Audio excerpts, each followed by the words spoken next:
And now there's this, a news grassroots movement urging Democrats who are fed up with their party to hashtag walk away.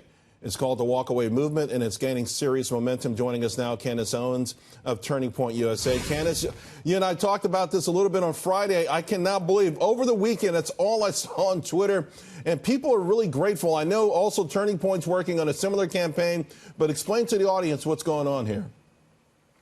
Look, I think it's the most natural thing in the entire world. Unfortunately, the left and the Democrats, the party is unrecognizable to many people, especially millennials. They've become violent, they've become extreme, and I think beyond that, they have really radical ideas. Altogether, we're talking about socialism as a platform, which, as we both know, has killed over 100 million people in the last 100 years. How can people say on the left anymore?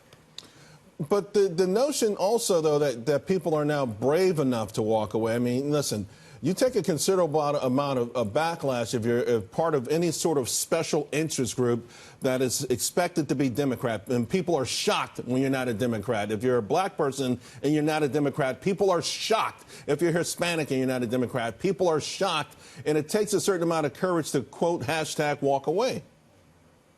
You know, it definitely does. And I think what we can contribute this to is social media. Social media has provided that courage to people because you're looking around and you're seeing so many like-minded individuals pop up.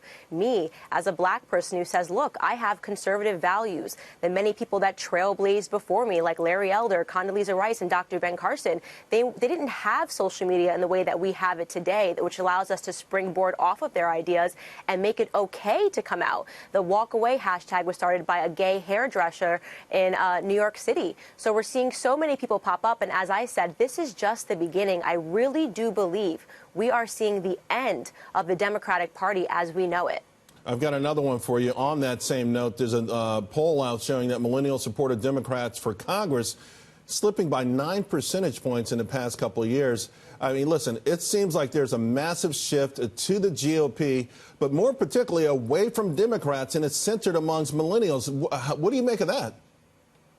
Well, just look at some of the facts here. Look at the priorities on the left. They've been highly focused on illegal immigrants, the 2,000 illegal immigrants that were separated from their families. And yet we see that there are millions of kids that are in foster care and millions of kids that have been separated by their parents that have been in prison. So it's about seeing really where their priorities lie. They're starting to wake up and understand that their interests have not been for us in a long time, and yet they've been insisting on using our identities, whether we're black, our sexual orientations, whether we're gay, lesbian, to sort of strap us down into the stale existence of the Democratic Party platform. And we're seeing a movement away from that, a movement towards ultimately individualism.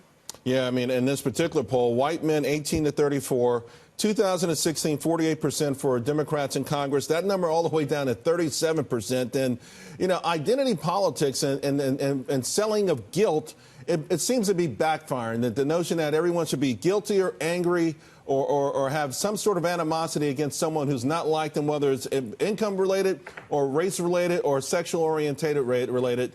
I'm just surprised, shocked, to be quite frank with you, at how much devastation is happening to the Democrats on this.